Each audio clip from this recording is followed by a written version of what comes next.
Busquen a Diana, por favor, es una chiquita así que tiene frenos. Ah, está en el baño.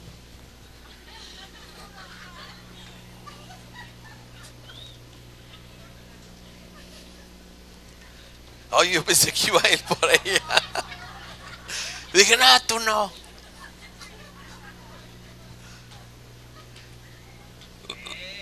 Con ustedes, Diana. Los jóvenes estuvieron durmiendo en la casa de nuestros hermanos Yair y Nancy. Los hombres estuvieron ahí muy bien resguardaditos. Y las niñas, las jovencitas, estuvieron durmiendo en la casa de Daniel y Vanessa. Demos un aplauso a los anfitriones también. Se me olvidó decirles eso, porque van a decir, ¿y dónde durmieron? Ya le decían mamá Nat.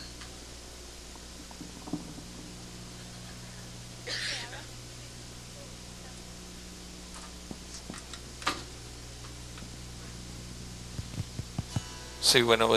Sí, ahora sí. Córrele, Alonso.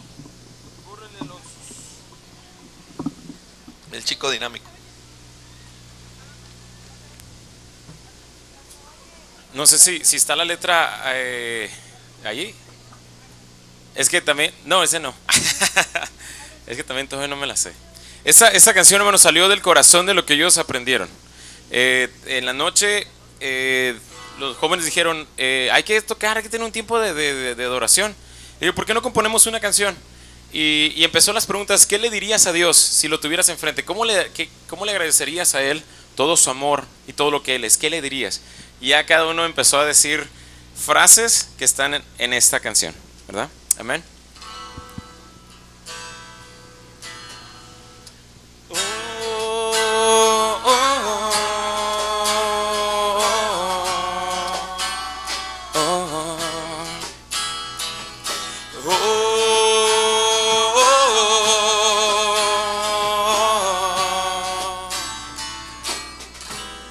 Me asombra tu amor,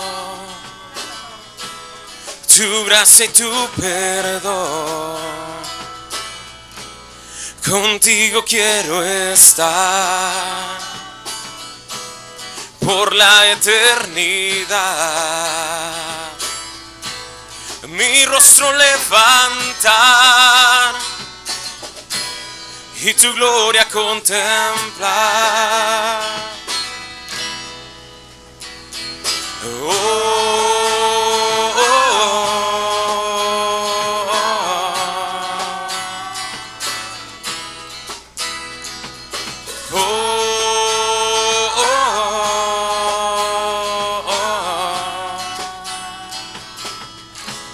Me asombra tu amor, tu gracia y tu perdón. Contigo quiero estar por la eternidad. Mi rostro levanta y tu gloria contemplar. Tú eres todo para mí, la razón de mi existir. Eres luz y salvación, quien cautiva mi corazón, y yo confiaré en ti, por lo que tú eres en mí. Eres digno de adoración, de toda honra y honor. Oh, oh, oh, oh, oh, oh, oh, oh. Me asombra tu amor, tu gracia y tu perdón. Contigo quiero estar por la eternidad. Mi rostro levanta gloria contemplar. Tú eres todo para mí, ¿por qué no lo cantas? Tú eres todo para mí, la razón de mi existir. Eres luz y salvación, quien cautiva mi corazón, y yo confiaré en ti, por lo que tú eres en mí.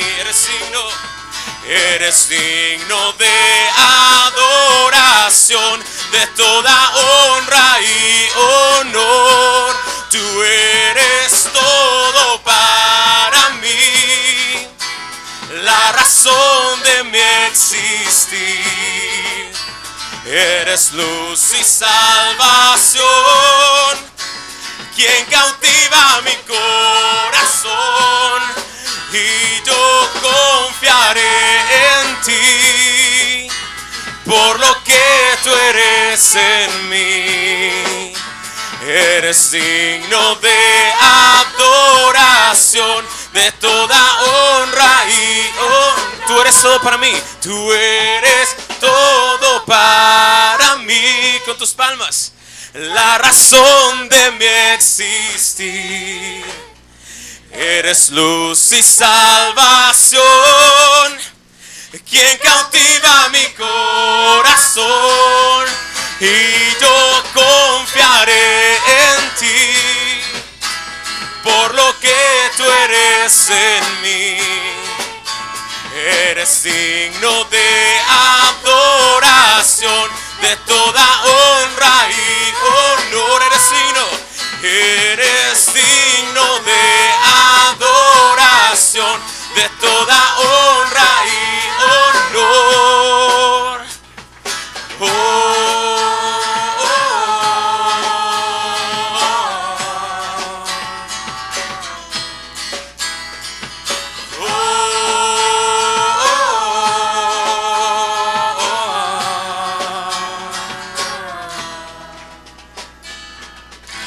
Amén. Amén. Aplauso más fuerte. Papás, por favor, recompensen a sus hijos con una buena comida hoy. Felicítenlos, de veras se portaron muy bien, no hubo ninguna queja. Todos, de verdad, papá, los felicito.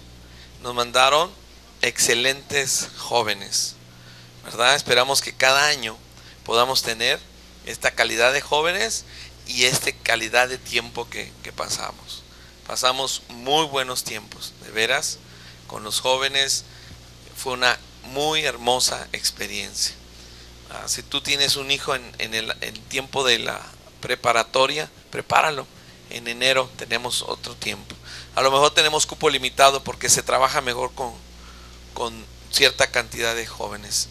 A lo mejor tenemos cupo limitado, así es que vayan pensando, vayan ahorrando, porque en enero probablemente sí tengamos un viaje misionero. Bueno, vamos a tener un viaje a Ensenada, pero por el calor y el tiempo no pudimos ir a Guerrero Negro. Entonces a lo mejor en enero sí vamos a Guerrero Negro. Entonces vayan ahorrando, porque eso sí va a tener un costo, ¿verdad? Y las hermanas que se quedaron con ganas de participar en hacer comida, en estar en la cocina y ayudar, pues en enero tienen su revancha. Ustedes pueden apoyar. La verdad que es una gran bendición que pudimos sacar este proyecto adelante. Este proyecto cambió la vida de estos jóvenes y de sus familias. Denle continuidad, jóvenes, denle continuidad a esto, no lo dejen perder. El Señor es bueno. Amén. Gloria a Dios. Bueno, seguimos con la palabra, la enseñanza del día de hoy. En las clases que tuvimos entre semana en el desayunador, fueron clases muy escogidas, y algunas de ellas Dios nos las dio a mi esposa y a mí en este tiempo. O sea, son clases que teníamos ya un programa de muchas clases. De hecho, no alcanzamos a darles todas las que teníamos. El hermano Miguel habló de la autoridad, la hermana Vanessa de la oración, y les enseñó y animó a orar Pero en una de ellas Dios dio una enseñanza a mi esposa que le dije, ¿sabes qué? Esa me gustaría que tú la compartieras el domingo. Me encanta, me encantó, fue una enseñanza que movió el corazón a los jóvenes. Espiritualmente hablando, se movió el Espíritu Santo en ese momento con los jóvenes y con los que estábamos ahí.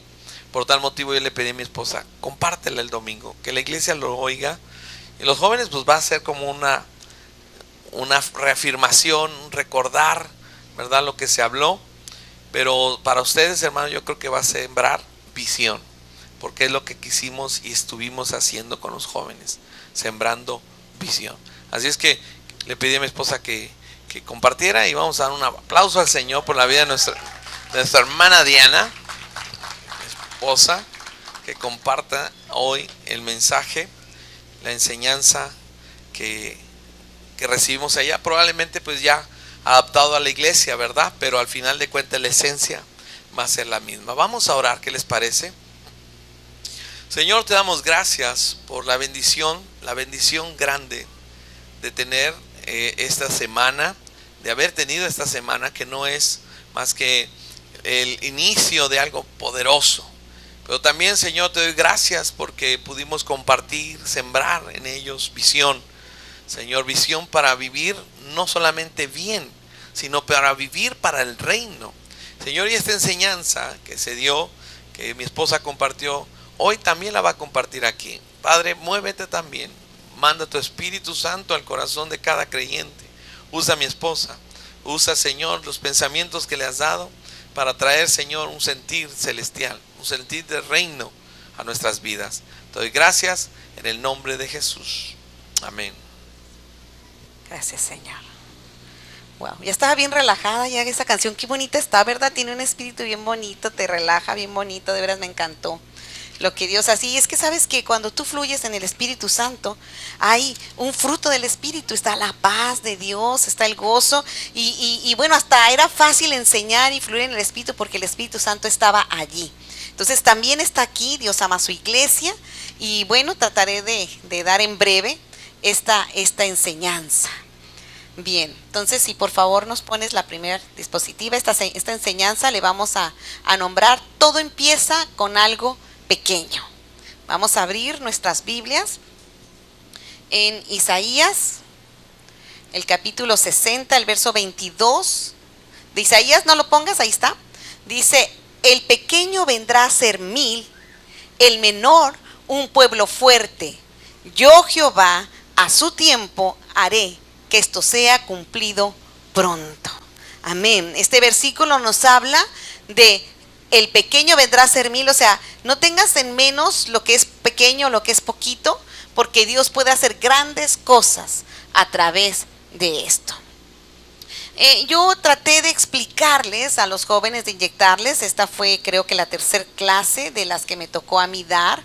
Vimos algo acerca de Efesios, del libro de los Efesios, compartimos algo sobre estrategias de guerra, les hablé acerca de que hay una guerra espiritual, lo sepamos o no, todos somos parte de esa guerra espiritual, y de que no seamos civiles, ¿verdad? El civil es una persona que no sabe de guerra, ¿no? El civil tienen que protegerlo, y son la parte más frágil cuando hay guerra, porque no saben reaccionar en tiempo de guerra. Entonces yo les hablé que eran reclutados por Dios en esta semana para ser no civiles, sino milicia del Señor, gente que sepan de estrategia espiritual, gente que sepa discernir la estrategia espiritual y sepan hacer la diferencia. Y en el proceso de esto, pues sale a Efesios lo dividimos en 3 partes, etcétera, y llegamos a este punto, el punto estratégico de Dios.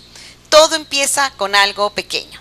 Y mira, fíjate muy bien en cómo Dios hace esto realidad, ¿verdad? La Biblia dice, Génesis 1, en el principio creó Dios los cielos y la tierra. Y la tierra estaba desordenada y vacía, pero el Espíritu de Dios se movía, y dijo Dios, y empezó a ser hecho, ¿verdad? La palabra de Dios actuó y empezó a ver creación. Vamos a ver ejemplos naturales. Por ejemplo, una semilla es algo pequeño, ¿verdad? Una semilla es algo casi insignificante, y no puedes creer en la vista natural que de ese pedacito pueda salir algo grande. Pero una semilla puede producir un gran árbol. Y no nada más puede producir un gran árbol, porque realmente este árbol va a producir muchas semillas que a su tiempo, con el proceso, con el regado, con el cuidado, puede llegar a formar hasta un gran bosque. Entonces, empezó con una semilla y termina con un gran bosque, ¿verdad? Algo pequeño puede hacer la diferencia. A ver, voltea a verla a la persona que está a tu lado y dile, algo pequeño puede hacer la diferencia. Y los que estamos chiquitos decimos, amén.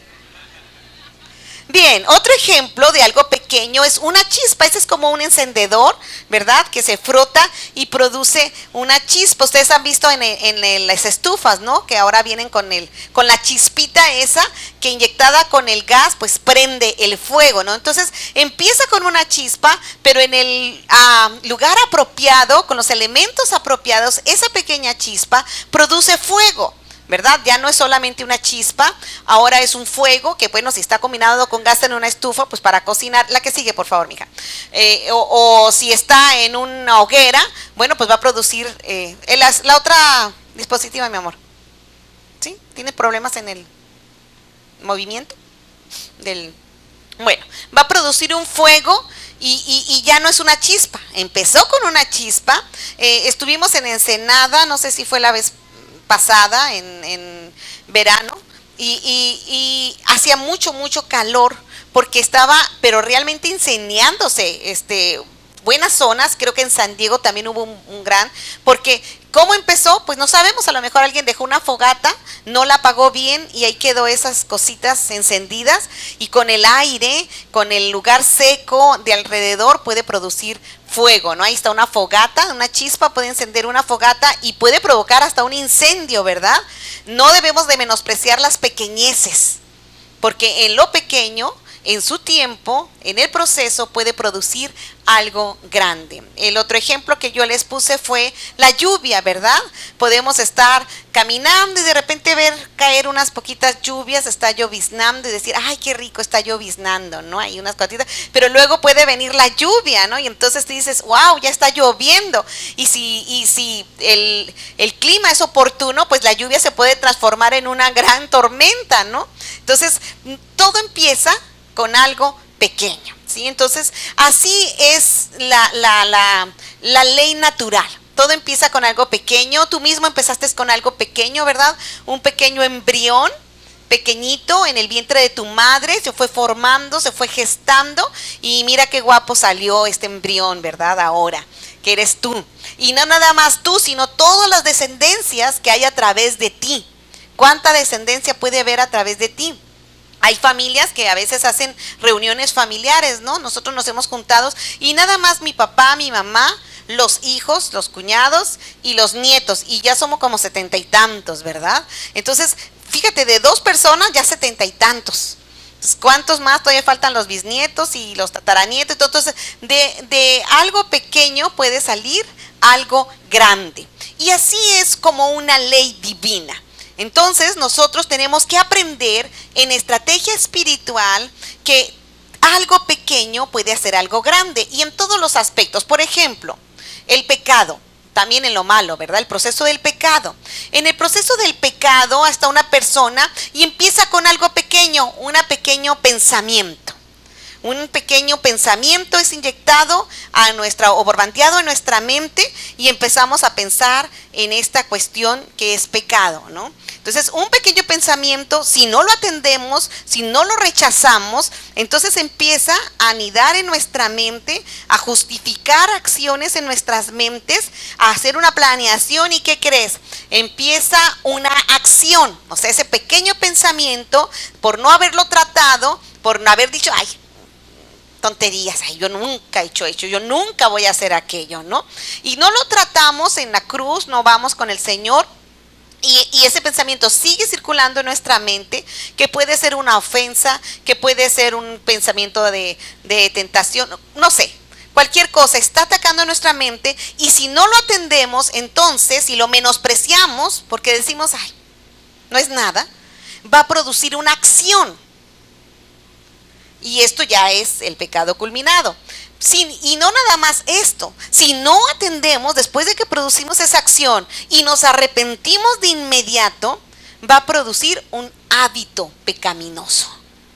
Entonces, empieza con algo pequeño, un pequeño pensamiento, pero si no lo atiendes porque lo menosprecias, termina con la acción de pecado y luego con hábitos pecaminosos, ¿verdad? Entonces, a lo mejor no planeábamos esto cuando lo pensamos, no creímos que iba a pasar esto, pero llegó a pasar y se volvió casi adictivo en nuestras vidas, ¿no? Entonces, el consejo es, no menosprecies lo pequeño, tampoco en lo malo, porque es igual, así se opera en el pensamiento del hombre, el que sigue. Entonces, el hábito pecaminoso es como una cadena que te atrapa, te conquista y empieza a gobernar sobre tu vida. Entonces ya no gobiernas tú, ahora gobierna tu hábito pecaminoso. De tal manera que muchas veces hemos escuchado decir personas que realmente quieren salir de eso y ahora les es muy, muy, muy difícil hacerlo. ¿Por qué? Porque dejaron que algo pequeño gobernara en sus vidas y llegara a ser tan fuerte que trajo una cadena de esclavitud, ¿verdad? En el nombre de Jesús, la unción rompe todo yugo y Cristo puede romper las cadenas, ¿no? Pero quiero explicar este proceso de algo pequeño, así es en lo espiritual. Ahora, el diablo no tuvo que usar dice la Biblia que hay potestades y principados de maldad. ¿Tú crees que una potestad de maldad se necesitó para hacerte pecar? Un pensamiento, un dardo de fuego del enemigo, un diablillo, diría Salvador, una diablilla. Algo pequeño en tu mente, nada más uno. Pero luego, como tú le abriste la oportunidad, entró y tomó posesión de ti, y cuando ya estás en esclavitud, entonces empieza a haber más gobierno del enemigo sobre tu vida. ¿Por qué? Porque él no está conforme nada más con que tú hayas caído, con que tú estés atado. Tú vas a ser un foco de infección para otros. No sé si te has fijado, ¿has visto las personas que caminaron con el Señor y todo, pero de repente tropezaron en el Señor, se apartaron de sus caminos y empezaron a sus hábitos pecaminosos, ¿verdad? Empezaron a tener conductas desordenadas. Y estas personas da la impresión que no se conforman con eso. Siempre están invitando a otros a hacer lo mismo. Ay, tú vente, échate una, pues qué, ay, ¿a poco te lo prohíben? Digo, ¿qué necesidad tienen? ¿Qué les pasa? ¿Comisión, la corona por vender más cerveza? No, es más, hasta les cuesta a ellos porque te están imitando la de ellos. ¿Por qué la gente insiste tanto? O como, por ejemplo, cuando te introducen en el mundo de las drogas, ¿no? ¿Cómo se hace eso? Pues porque alguien más te invita. No se conforman con hacerlo solos. Ya empiezan a buscar otra gente que les haga compañía, ¿sí? Entonces se vuelve contagioso. Se vuelve como un virus que se contagia a los demás. ¿Cuántos de aquí saben de lo que estoy hablando?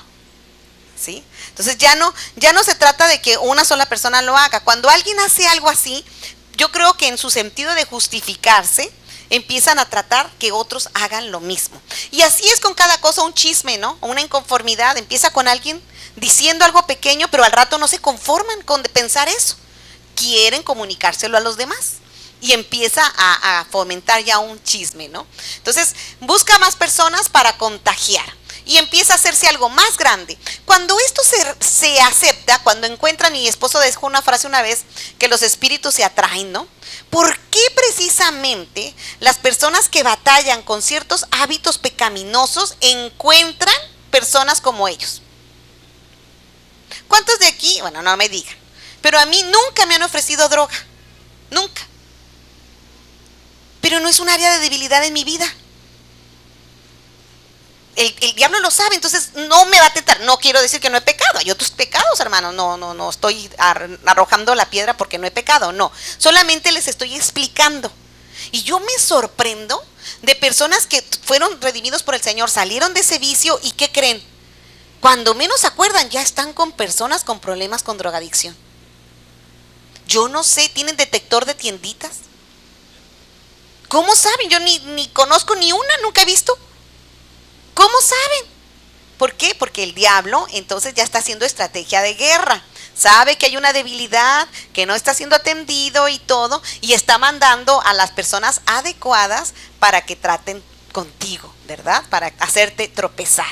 Entonces, bueno, no es con el fin de asustar, el único es el sentido de la estrategia de guerra. El que sigue, por favor. Y tengo un ejemplo muy grande de qué tan grande pueden llegar a ser estas cuestiones.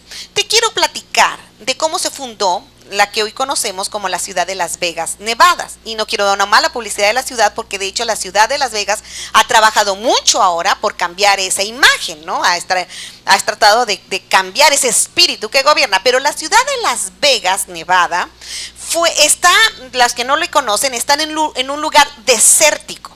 Para llegar a Las Vegas está en medio de nada. Te sorprende saber que haya algo tan grande en medio de nada, en un camino de 2 carriles. Entonces, hermanos, hay esperanza para nosotros, ¿verdad?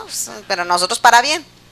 Bien, ¿cómo surgió esto? Bueno, la ciudad de Las Vegas era medio de un desierto, pertenecía a los indios, pero las cuestiones comerciantes pidieron que pasara el ferrocarril. Por allí era importante, entonces expropiaron esa tierra para cuestión del ferrocarril, y muchos hombres que trabajaban en el ferrocarril estaban allí en medio del desierto y de la nada.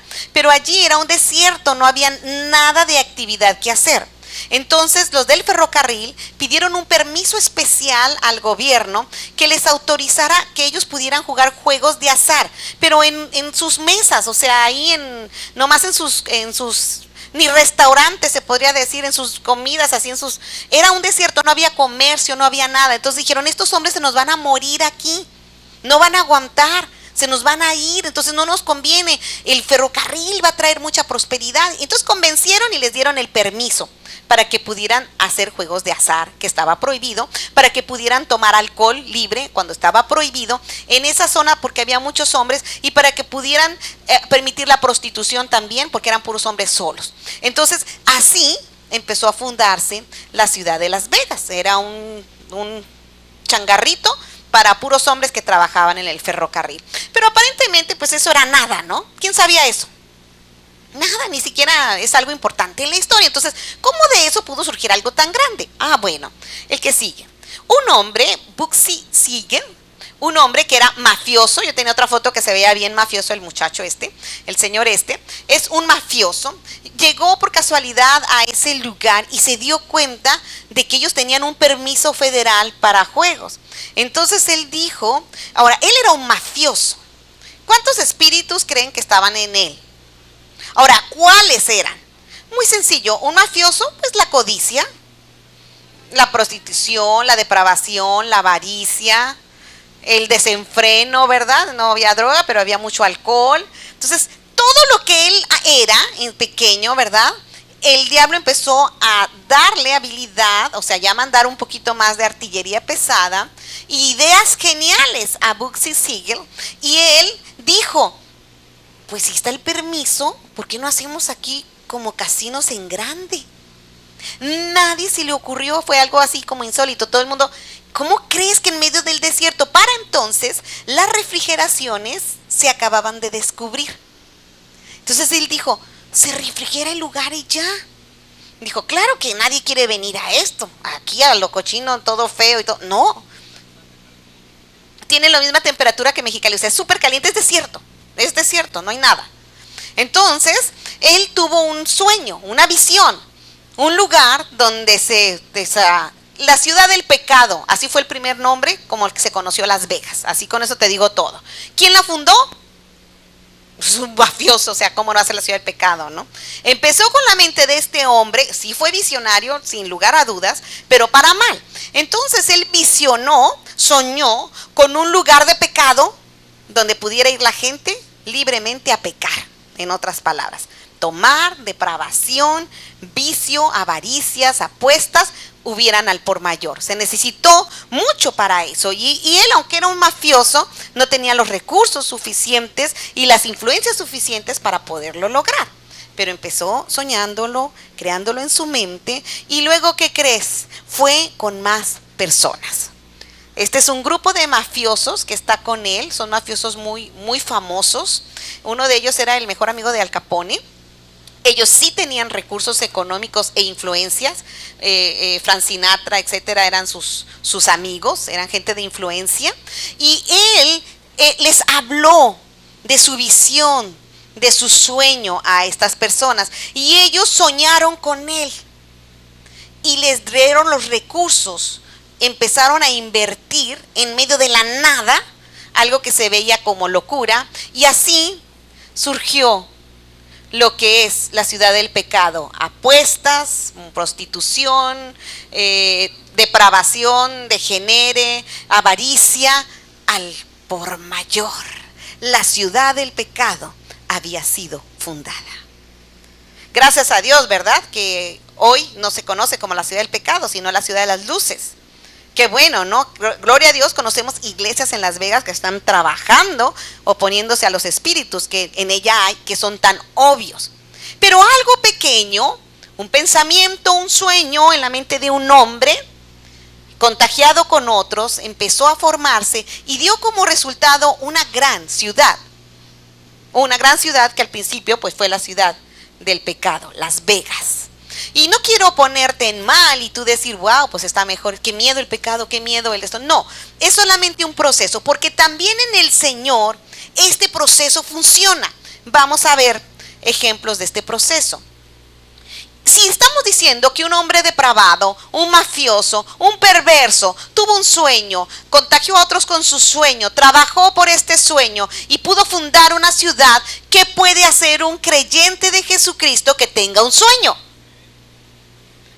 Un cristiano que ora, que oye la voz de Dios, que camina en la visión, que cree en los sueños que Dios le pone, se junta con más creyentes, ¿sabe qué va a producir?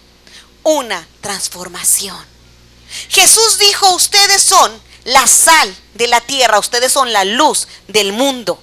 Quiere decir que donde quiera que el creyente está, ¿sabes cómo eran conocidos en la antigüedad los cristianos? Estos que trastornan el mundo han llegado acá. Cuando tú llegues a un lugar, tienes que ser un instrumento de transformación de Dios. Dios quiere usarte a ti como un instrumento de transformación. No importa dónde tú puedas estar. Probablemente tú estés en tu casa. Yo me acuerdo, yo fui la primera que me convertí en mi familia, en mi casa. Era una jovencita de 17 años, ni siquiera era la mayor de mi casa. Era de las de en medio, era la quinta de 7. Así que no era muy fácil para mí ser un instrumento de transformación. Yo hubiera pensado, Señor, hubieras convertido a mi hermana mayor, ¿verdad? A ella la van a escuchar más. O hubieras convertido a mi hermano que anda re mal, porque a lo mejor pues dicen, no, este sí que bueno que se convierte. Pero a mí nadie me lo nota, van a decir que estoy loca nada más. Pero yo recibí del Señor la oportunidad, cuando yo supe del Evangelio, me enamoré del Señor y entonces recibí el llamado de Dios para ser gente que sea un instrumento de cambio. Y empecé a orar por mi familia. ¿Dónde iba a empezar? Pues en mi familia, ¿no? Empecé a orar por mi familia. No me iban a creer, no me iban a escuchar y así pasó, no me escucharon, pero yo seguí insistiendo en oración. Y Dios me dio un sueño y me dijo, va a suceder. Créelo porque yo lo voy a hacer. Hoy en día tengo un hermano que es pastor, otro hermano que es anciano, y ellos se burlaban de mí. Ellos me decían, ¿cómo está canijo para que yo me haga cristiano? Tú porque siempre has sido bien mustia, pero yo no, ¿cómo está canijo? Si voy a tu iglesia voy a ir a ver a las morritas. Uy, me acuerdo que me daba coraje que dijera eso mi hermano. Pues mira, sería el sereno, pero ahorita es pastor de una iglesia. Porque Dios puede hacer. No menosprecies quién eres en Cristo. Tú eres y puedes llegar a ser un instrumento de cambio, primeramente para los de tu casa. Yo no sé si tú seas el único creyente de tu casa, pero ¿sabes qué? Es suficiente. Con uno que crea, es suficiente. Con un creyente que haga la diferencia puede empezar a ver la transformación. Dios va a agregar más. Cuando yo me convertí, al poco tiempo pasó algo extraordinario, un milagro extraordinario que involucraba a mi hermana mayor precisamente, y ella se agregó a la fe conmigo. Ella fue muy diferente a mí, ella era muy práctica, ella era muy seria, pero ella creyó en el Señor y junto conmigo empezó a congregarse. Mi mamá fue conmigo para ver qué me estaban dando, ¿verdad? No me fueran a dar drogas. Y ese día llegó y jamás volvió a preguntar por mí. Se enamoró del Señor y caminó con Él. Ya éramos 3 en el cambio de transformación. Mis hermanos que estaban en Guadalajara y en México fueron tocados por Cristo, por el Evangelio, porque el Señor hace estas diferencias. No menosprecies, no te desanimes, no digas, pero es que no voy a poder. Sí puedes. Tú eres un instrumento de transformación. En tu salón de clases, si eres un joven que dices tú, es que está bien gacho aquí, es que los maestros son bien chacales. Disculpen, términos de jóvenes. Estoy hablando con los jóvenes. No hablo así, yo hablo muy correcto. Es que están muy feo el asunto aquí. ¿Sabes qué? Pues tú estás allí, haz la diferencia. Les platiqué, vive en el espíritu opuesto al que está allí. Si allí todo es relajo, tú sé serio y formal. Si allí todo es crítica y bullying, tú sé misericordioso y habla con verdad. Busca a aquellos más débiles y háblales bonito, diles cosas agradables, defiéndelos del bullying.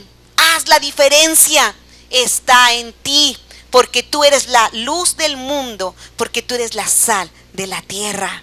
Dios ha puesto en ti todo el potencial de cambio. No tenemos ni idea del poder de transformación que Dios tiene en nosotros.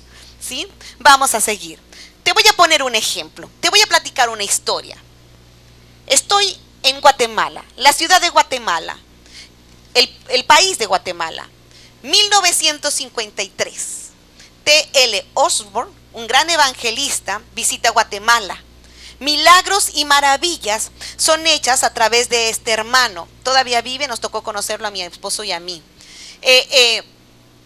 El evangelista Osborne da una palabra a Guatemala antes de irse. Solamente el 1.5% son creyentes en Guatemala. Eran iglesitas pequeñas, gente considerada pobre e ignorante, pertenecían a estas iglesias y eran muy menospreciados por el resto de la comunidad. Realmente había persecución para los creyentes en Guatemala. Pero el evangelista T.L. Osborne da una palabra y les dice, Dios va a hacer de ustedes un faro a las naciones. Eran iglesias como de 20. Era difícil de creer. Pero los creyentes fueron animados, vieron milagros tremendos y maravillas extraordinarias y empezaron a orar. Una semilla de fe había brotado en esa iglesia que había casi sobrevivido a la persecución. No fue fácil, no fue rápido, pero fue seguro. 1963, 10 años después, la que sigue, no había sucedido mucho. La multiplicación de la iglesia no se había dado. Pequeñas iglesitas estaban en algunas comunidades, pero Dios vuelve a desatar por todas las iglesias evangélicas palabras proféticas que decía, Guatemala, prepárate porque viene un avivamiento. Guatemala, prepárate porque va a venir mucha gente. Prepárense porque ustedes serán faro a las naciones. 1976, de hecho el 4 de febrero 1976, poco más de las 3 de la mañana, sucede algo tremendo en Guatemala. Ahí están las personas creyendo y orando sobre esta palabra. Los pastores se empiezan a juntar, ya empiezan a contagiar a otros. Vamos a prepararnos para esto que va a venir. Se oye ridículo, se oye imposible, pero Dios ha hablado y lo creemos. Ellos empezaron a prepararse. Y viene febrero del 76, 1.5% de creyentes, un terremoto de 7.5 en la escala de Richter viene a Guatemala. Tremenda destrucción. Fue tanta la destrucción que la capital de Guatemala quedó tan destruida que tuvieron que hacer otra ciudad llamada Guatemala. Y a esta le pusieron la antigua Guatemala. Estuvimos allí. La antigua Guatemala, que en ese tiempo era la Guatemala, la capital, fue destruida, devastada por el terremoto. 26.200 personas murieron en un solo día. Fue llanto, dolor y destrucción. No era lo que la iglesia estaba esperando. Pero a raíz de ese terremoto, la gente se humilló. Hubo un avivamiento silencioso.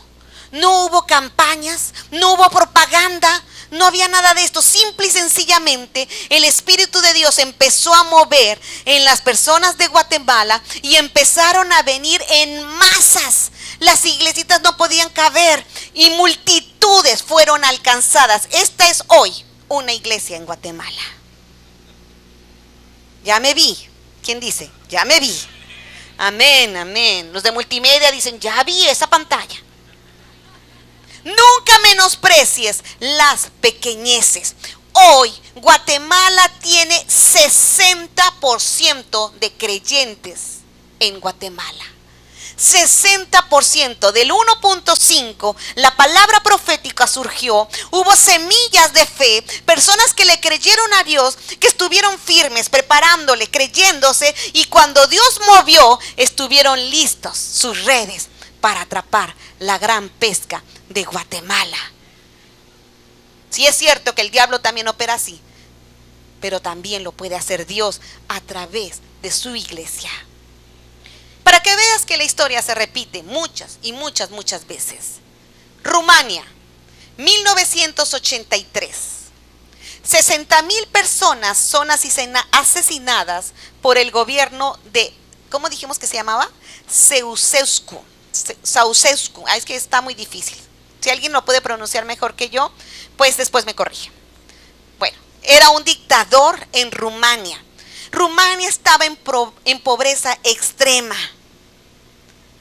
Era algo tremendo lo que le abatía. ¿Sabes qué? Era tanta la pobreza que por familias tenían permisos de usar un solo foco en su casa por las noches y solamente 4 horas la tenían que apagar. Era tanta la miseria que había en Rumania, que Rumania está en Europa, es un lugar muy frío en el invierno, y los recién nacidos en su mayoría no resistían el invierno, el frío, morían. La mayoría de los recién nacidos morían congelados. Fue tanto que para no quemarse con las Naciones Unidas, este señor hizo una ley, donde en esta ley decía que no son personas hasta el mes de nacido. De esa manera no iban a haber estadísticas que contaran tanta mortandad. El pueblo estaba pobre.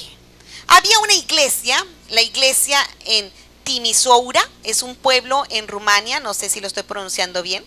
Era un pueblito en Rumania y había una iglesia allí. Dios mandó una palabra profética en ese lugar.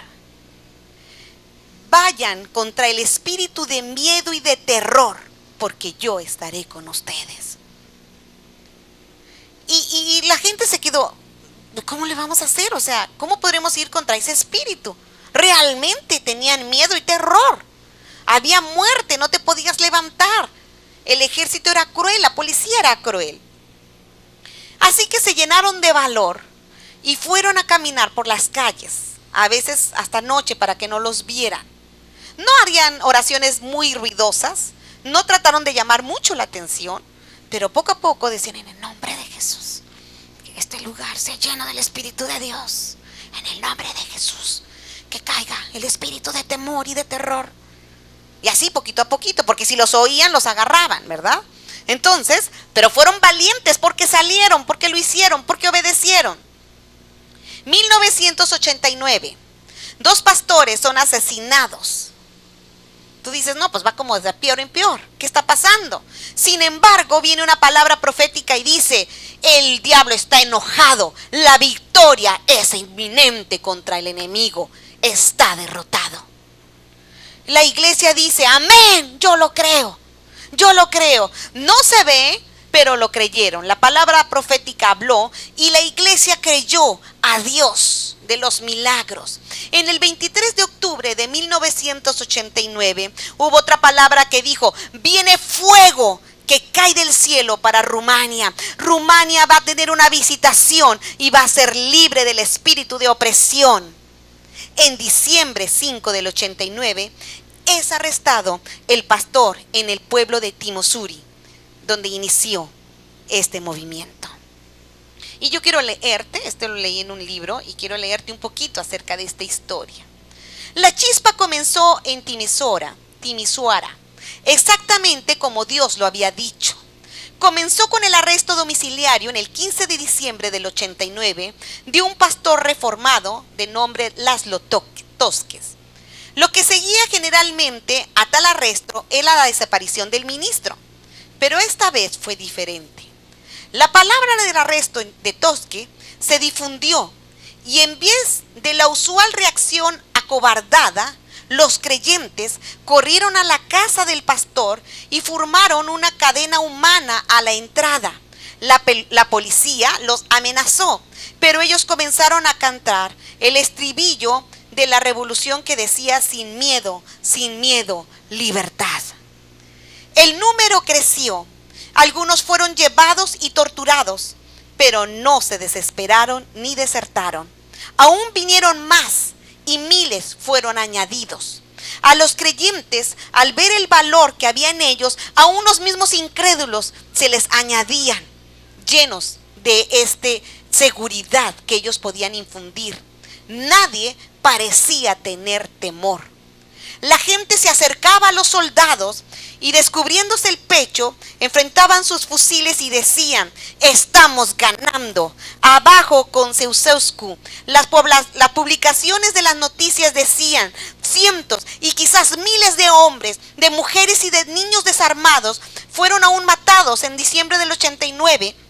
Pero la multitud seguía creciendo. La gente se acercaba a los soldados, se arrodillaba en oración frente a ellos.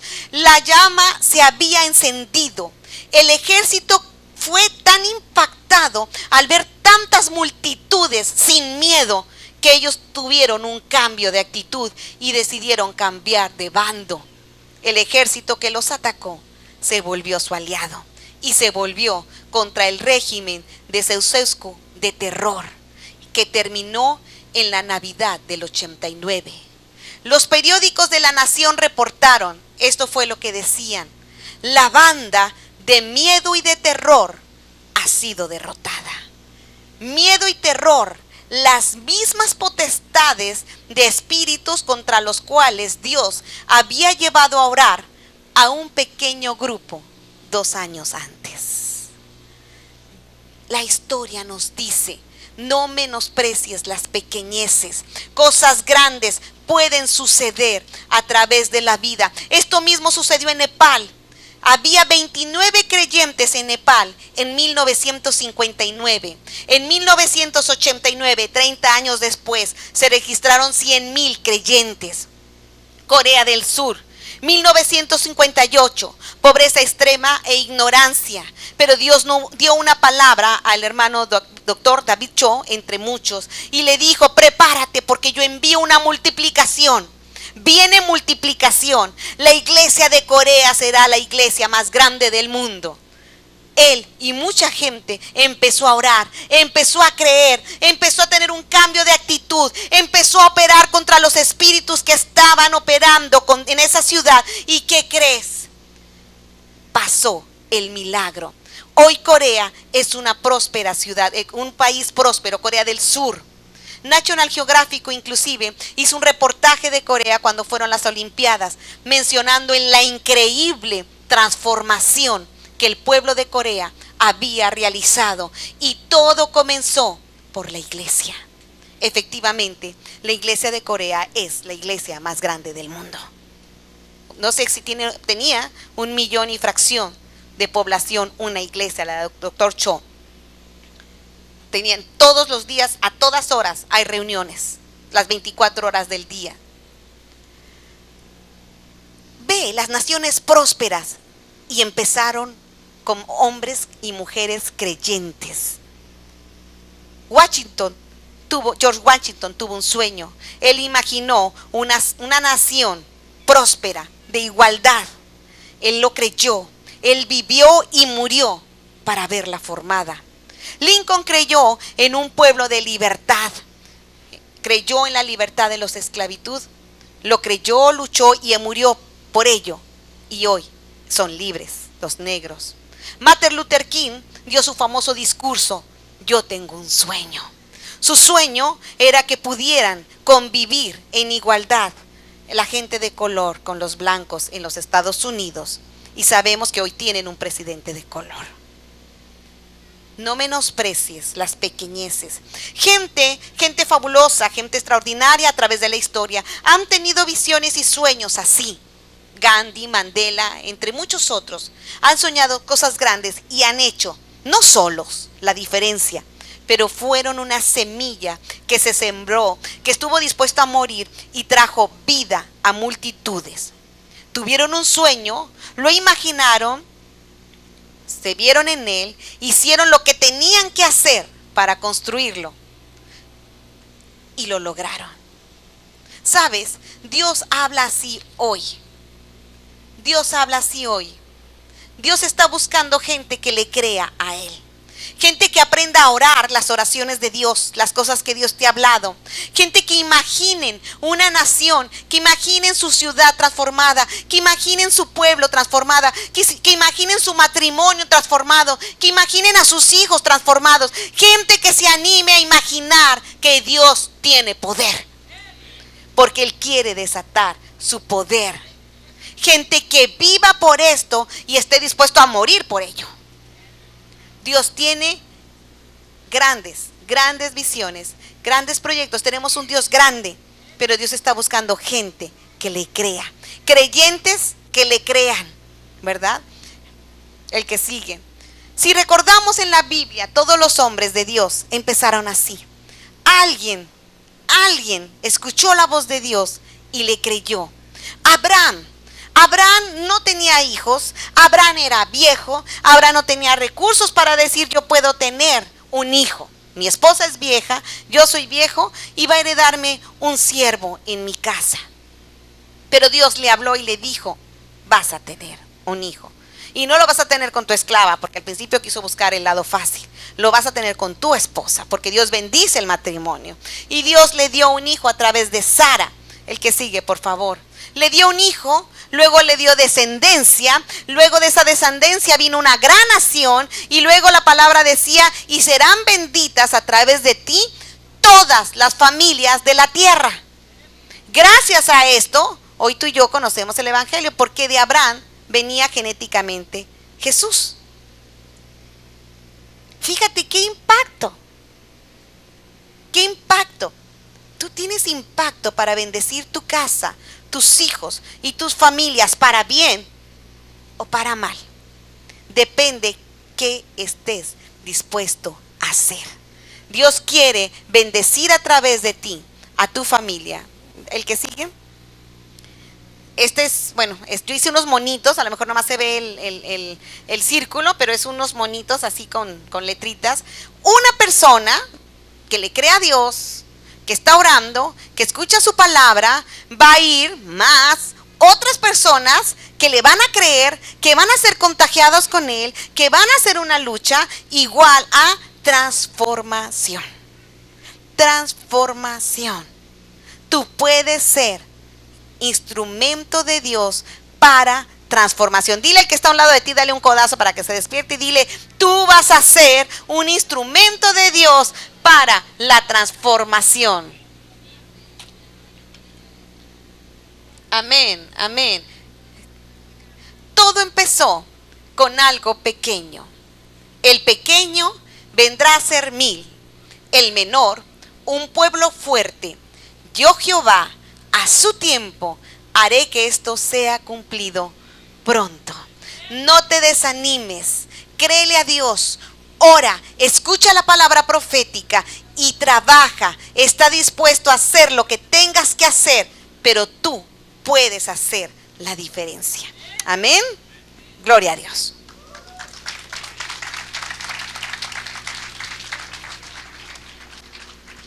Amén. Yo tengo un sueño. Ver a San Felipe transformado por el poder del evangelio. Debemos de creerlo. Hemos estado hablando aquí desde que llegamos a San Felipe.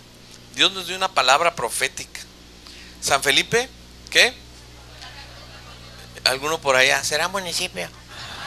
No, esa no nos ha dicho el Señor si va a ser o no. Pero San Felipe, un lugar de encuentro con Dios. Se ha estado cumpliendo. Necesitamos creer la palabra que Dios nos da. La palabra profética es la palabra en semilla. Cuando la creemos, comienza a florecer esa semilla. No puede ser posible que todavía en San Felipe, ¿verdad?, cristianos, no estemos haciendo la diferencia. Cuando mencionaba Guatemala, un pueblo de 20,000 habitantes, lleno de borrachos. Bueno, aquí hay drogadictos y borrachos, hay variadito. Lleno las cárceles llenas por los borrachos, por gente sin trabajo. Aquí hay mucha gente sin trabajo. Una iglesia se puso a orar. Creyentes se pusieron a orar creyendo que Dios podía transformar ese pueblo. Se juntaron los demás pastores, iglesias, comenzaron a orar. Pero un joven que llegó ahí, a ese lugar, bueno, antes de eso, llegó él con un cassette. Antes se usaban cassette que le prestaron el pastor, porque iba a ir ahí a hacer algo en ese pueblo. Pero decía que el cristiano puede orar y la gente sana, puede orar y los demonios salen. Él lo creyó, lo oyó. Y llegó una señora diciendo: ¿sabes qué, hermano? Mi esposo es un borracho, es un bueno para nada, se la pasa borracho y me golpea, se la pasa golpeando. ¿Qué hago? El pastor no le dio consejos, no le dio. El pastor lo que le dijo, el muchacho le dijo: vamos a orar. ¿Y dónde está? Pues está ahí. ¿Qué está haciendo? Está bien botado, de dormido. Pues vamos a orar ahorita que está dormido. Y así no se acelera. Hermanos, él había creído que Dios puede liberar a la gente. Puso manos sobre el borracho, oró, reprendió el espíritu de alcoholismo, porque era lo que tenía esa ciudad. Aquí hay un espíritu de drogadicción y de prostitución, de homosexualismo muy fuerte. Tenemos que orar porque los mismos cristianos son llevados en esta situación. Pero dice la Biblia que mayor es el que esté en nosotros que el que esté en el mundo. Todavía hay que decir: no, pues ¿y dónde usan el dinero? ¿Dónde usan? Cálmate. Hay gente que está necesitando el evangelio. Este joven puso las manos. De repente el borracho se levanta y dice: ¿qué pasó? Libre. Ni siquiera atarantado de borracho. Dios lo había liberado en ese instante. Comenzó un avivamiento en el pueblo de Almolonga. Comenzaron a traer más borrachos. Los borrachos eran liberados y eran sanados. Ya no iban más tras del alcoholismo. El 95% de ese pueblo se convirtió a Cristo. Las iglesias se llenaron. Comenzó a venir trabajo, prosperidad. ¿Sí? Las verduras que ellos sembraban antes no les daban ni nada. Ahora los rábanos eran de ese tamaño. Todas las verduras, toda la gente comenzó a venir. Los camiones se comenzaron a comprar para llevar la verdura a otros lugares. Mercedes-Benz, todo lleno de camiones. Iglesias por todos lados. Porque ese pueblo fue transformado. Comenzó una chispa, se convirtió en un fuego y después en un incendio. Hermanos, nosotros tenemos el poder del Espíritu Santo para causar, ahora sí que un refuego santo en el pueblo de San Felipe. Queremos hacerlo en toda la Baja California. Queremos que del fuego se contagie en otras ciudades, otros países. Hace poco nos mandaron por Facebook una palabra para México. Y yo me acordé ahorita que mi esposa estaba predicando que Dios le decía a Guatemala: prepárense, viene un avivamiento. En la palabra profética era casi igual. Decía: prepárate, México, viene un avivamiento.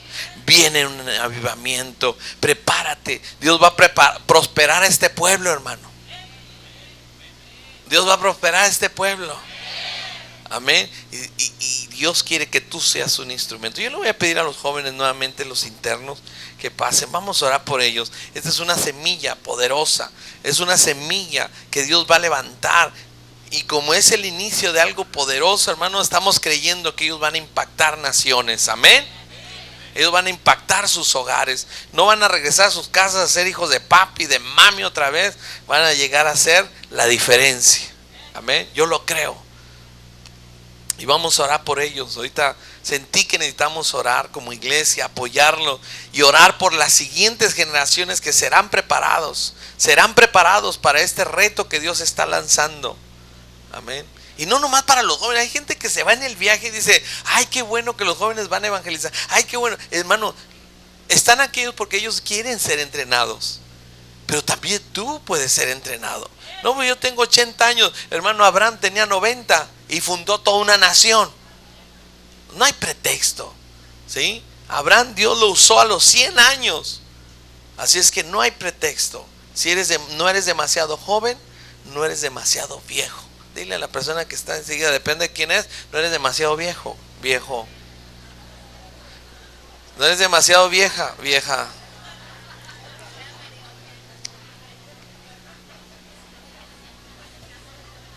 Vamos a orar por esta generación, la primera generación del internado. Yo me emociono. Ellos estaban, el segundo día lo llevaban, ese primer día, segundo día, le dije: jóvenes, yo me aventé 3 años de internado. Ya como que ya no se quejaron. Mi esposa y yo nos aventamos 3 años con ese ritmo, ¿sí? Y la verdad, valió la pena. No quiero decir que van a estar 3 años, pero sí varias semanas durante los años sí van a estar para transformar su mundo. Amén. ¿Por qué no extienden las manos, por favor? Hermanos ancianos, por favor, pónganle las manos a estos jóvenes. Vamos a orar por ellos. Vamos a declarar que esta es una semilla. Y la verdad no es uno, son varios. Son 7. Y yo creo que esa es la diferencia.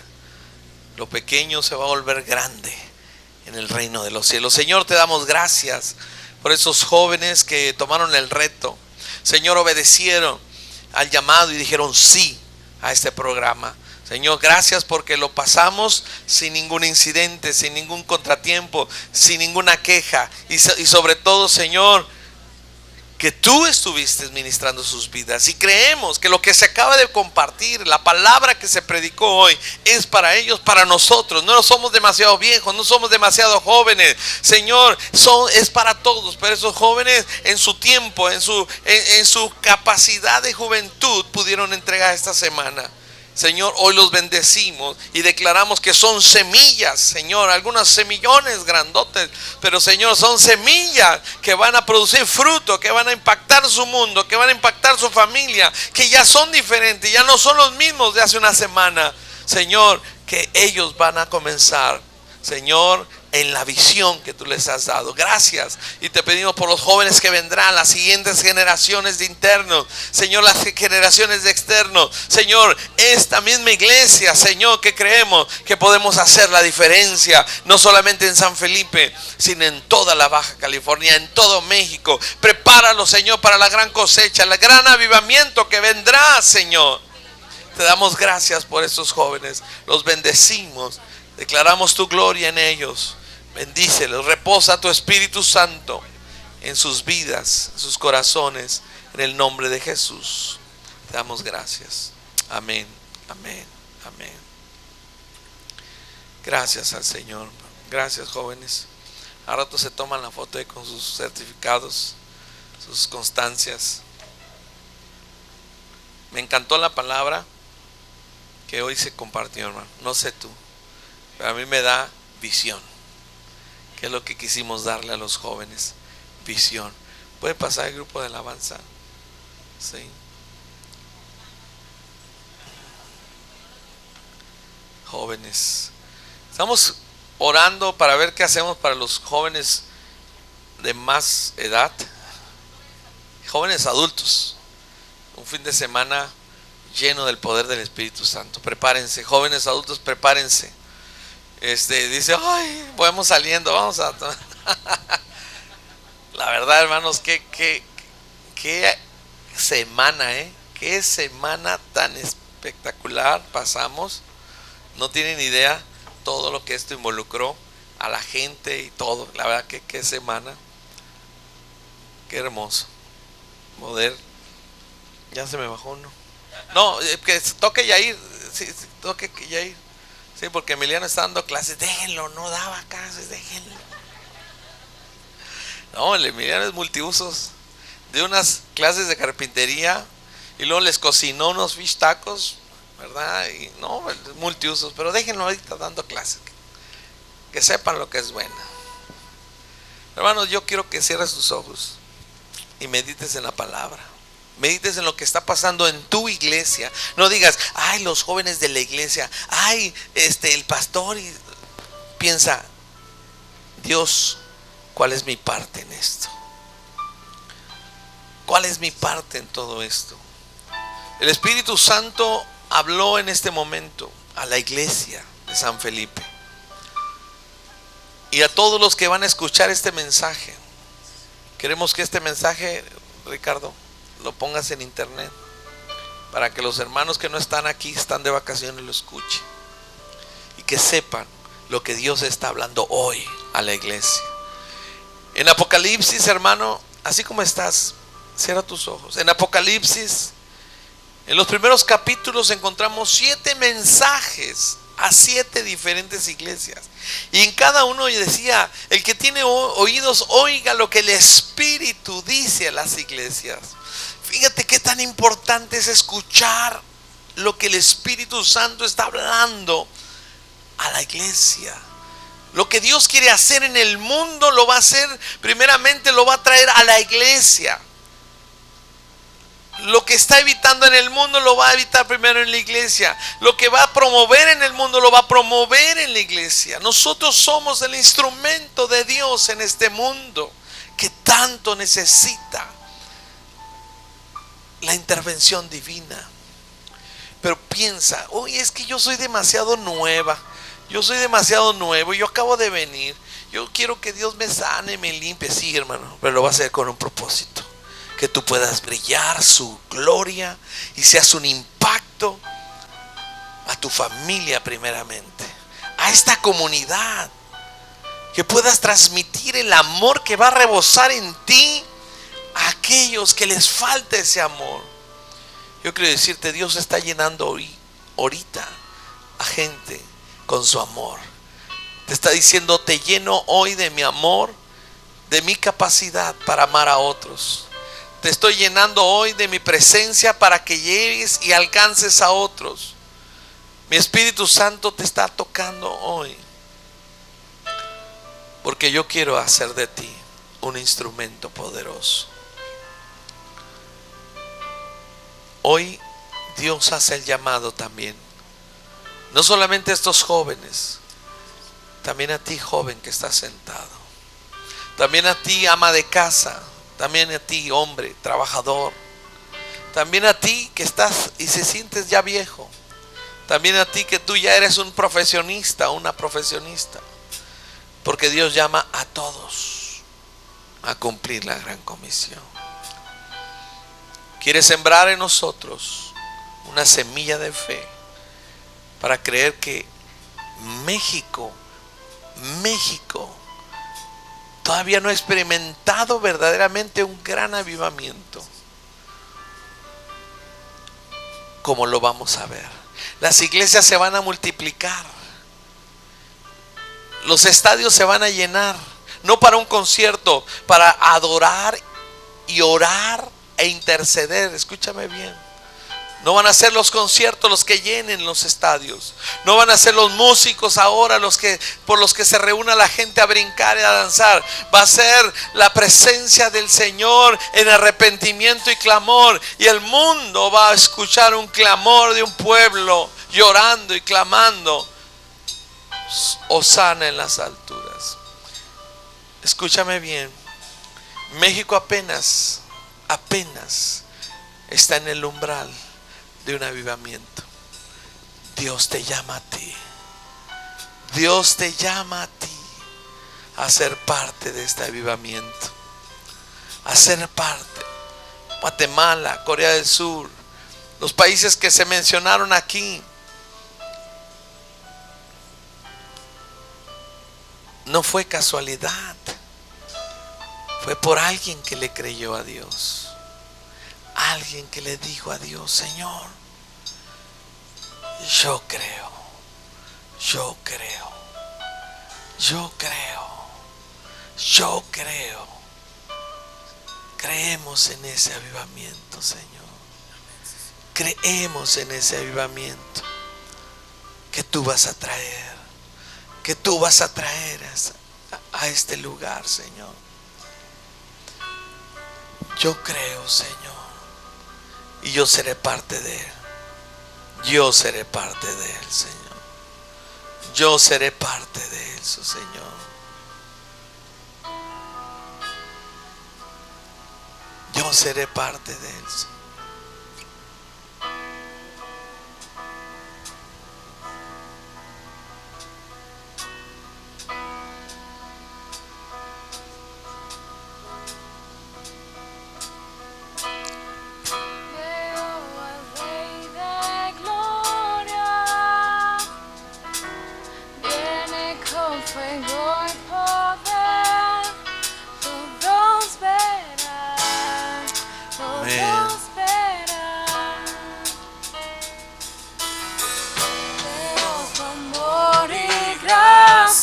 Amén. ¿Por qué no te paras y cantas este canto? Con fe. Alabaré. Hosana, Hosana, Hosana en las alturas. Hosana, Hosana, Hosana en las alturas.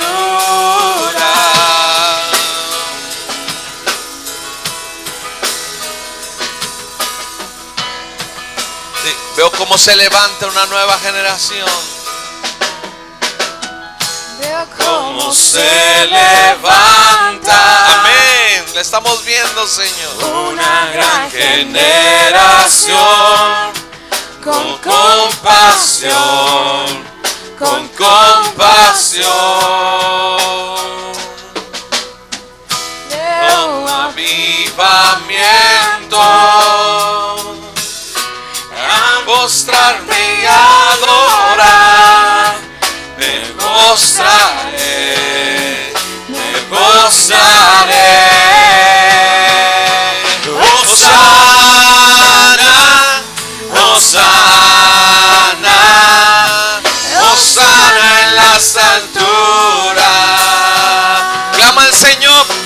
Hosana, Hosana. Clama al Señor.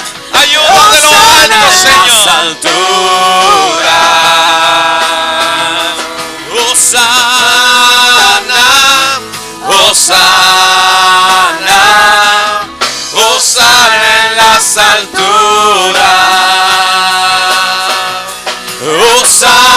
Hosana, Hosana, Hosana en las alturas. Sáname y límpiame. Con mis ojos tus obras quiero ver. Quiero amarte como tú me amas.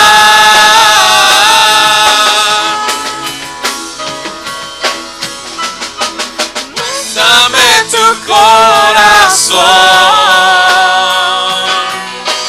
todo lo que soy por tu reino, Dios. Contigo quiero estar por la eternidad. Clámale Hosana al Señor. Hosana, Hosana, Hosana en las alturas. Hosana, Hosana, Hosana en las alturas. Dile al Señor, Hosana una vez más. Hosana en las alturas. Dile con tu corazón. Hosana en las alturas.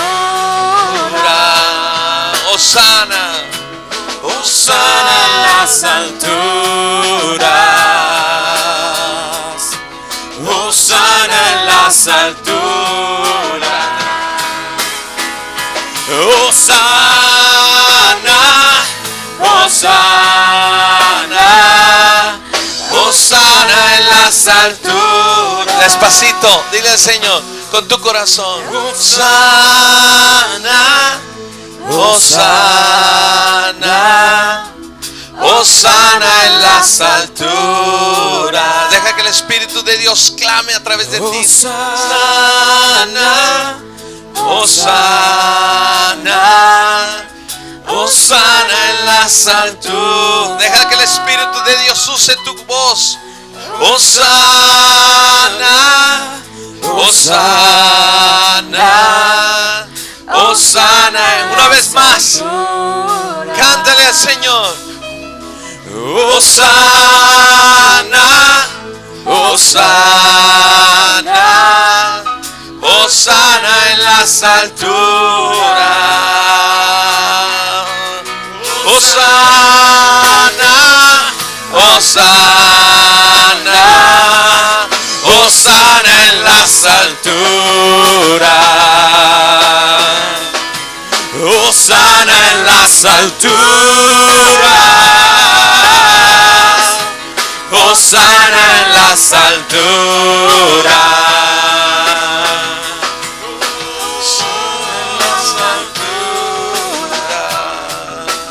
Señor, te damos gracias porque tu intervención cambió mi vida. Señor, vino socorro de lo alto en mi vida, en mi familia. Por eso hoy puedo estar aquí gozándome, escuchando tu palabra, escuchando lo que tienes planeado. Porque un día, Señor, llegaste a mi vida, un día llegaste a mi familia. Señor, trajiste paz, trajiste consuelo, trajiste una unción poderosa de tu Espíritu Santo sobre mi vida. Señor, hoy puedo decir, socorro es verdad. Tú das socorro de lo alto. Y clamo por una ayuda celestial para este pueblo, para mi vida, para mi familia, Señor, y que esto se trascienda, Señor, a las siguientes generaciones. Señor, que trascienda en todo este pueblo. Una vez más, dile, Señor, ayuda de lo alto para mi familia, para este pueblo. Señor, socorro de lo alto, Señor. Necesitamos, Señor, una vez más tu intervención divina. Señor, una vez más la intervención divina para este lugar, Señor. Hosana, Hosana, Hosana en las alturas. Hosana, Hosana. Imagínate, hermano, el día que entró Jesucristo a Jerusalén, montado en un pollino, en un burrito, la gente clamaba con las palmas en las manos. Tú tienes palmas. Sí, clamaban y decían, Hosana, Hosana al Hijo de David. Bendito es el que viene el nombre del Señor. Porque ellos sabían que si llegaba Jesucristo, los enfermos iban a ser sanados, los endemoniados iban a ser liberados. Porque si el Señor venía, las prostitutas dejarían de serlo. Porque aún los muertos iban a ser resucitados. Cuando Jesús entró a Jerusalén, dijeron todos, Hosana, Hosana, Hosana. Ha llegado la ayuda de lo alto. Ha llegado la respuesta de nuestro Dios. Ha llegado Dios a nuestras vidas. Gracias, Señor. Gracias, Señor. Gracias, Señor. Dale gracias, porque ese clamor Dios lo responde. Ese clamor Él lo responde. Hosana en las alturas. Hosana, Hosana, Hosana en las alturas.